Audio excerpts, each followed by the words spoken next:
Hello para pedagang. Komunitas analitis karo sampean sistem guru markets.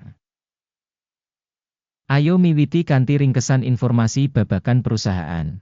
Yen perlu, sampean bisa sijine iku ing mandeg. Sampean bisa sinau kabeh pratandha perusahaan kasebut kanthi teliti. Saiki kita bakal bandingake indikator utama perusahaan karo sampean. Global Star, Inc ticker ISAT. Review digawe nggunakake data saiki wiwit 25 Juni 2025. Miturut klasifikasi guru markets perusahaan Global Star, Inc, kalebu subkategori Communication Satellite, 11 perusahaan melu analisis. Kita bakal maneh pancasan digawe ing mburi video iki. Asil kanggo perusahaan kasebut yaiku minus 8,5 saka 10 poin. Skor rata-rata kanggo subkategori minus 5,7 terms. Yen sampeyan ndeleng kanthi wiyar, ing kerangka pasar saham as umume. Wigati dimangerteni menawa rating rata-rata kanggo pasar saham minangka 1,8 poin. Marang rating minus 8,5 poin kanggo perusahaan Global Star Inc. Bandingake pergerakan rega saham perusahaan Global Star, Inc, lan saham subkategori. Kita bakal weruh sing ing 12 sasi enggo bareng Global Star, Inc, nuduhake dinamika 46,8%.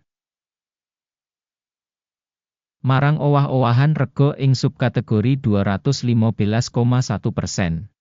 Kapitalisasi pasar perusahaan Global Star Inc gunggungipun $3,1 miliar. Lan kapitalisasi subkategori kasebut yaiku $34 miliar.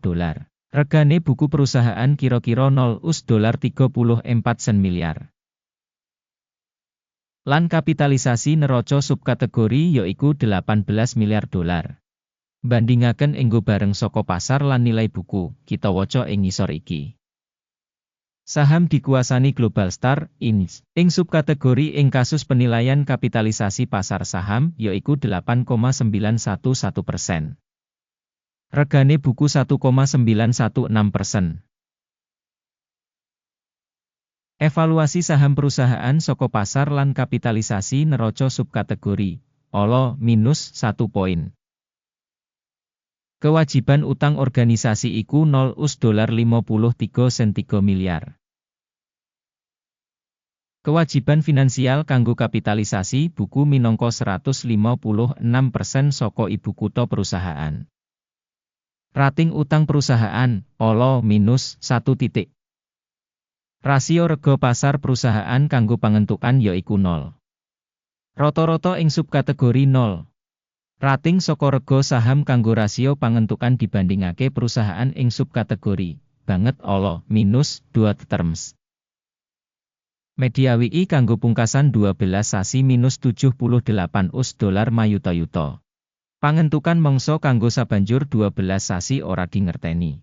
Evaluasi indikator keuntungan masa depan sing digambarake dibandingake karo perusahaan ing subkategori olo, minus 1 poin. Rega perusahaan kanggo rasio revenue punika 11,9. Rata-rata kanggo subkategori yaiku 1,5. Evaluasi rega pasar perusahaan kanggo rasio revenue dibandingake karo indikator perusahaan ing subkategori olo, minus 1 titik. Revenue kanggo pungkasan 12 sasi ana $250 mayuta-yuta. Revenue mangsa kanggo sabanjur 12 sasi ora dingerteni. Evaluasi pratandha saka proyeksi revenue mangsa ing comparison karo pratandha ing subkategori olo, minus 1 titik. Marginality punika minus 30,7%, karo rata-rata kanggo subkategori minus 6,5%. Asesmen bati sales dibandingake karo pratandha ing subkategori pasable, minus 0,5 terms. Bagian perusahaan ing syarat-syarat nomor personel ing subkategori punika 1,51%. Sing 490% kurang saka pangsa kapitalisasi pasar. Jumlah ibu kutha pasar saben pegawai perusahaan padha karo $7.738.000. Lan ing subkategori ana $1.311.000. Taksiran jumlah ibu kutha saben pegawe ing comparison karo pratandha ing subkategori pas supply 0 terms. Volume bati saben karyawan minus $200,300. Kanthi rata-rata ing subkategori minus $56,900.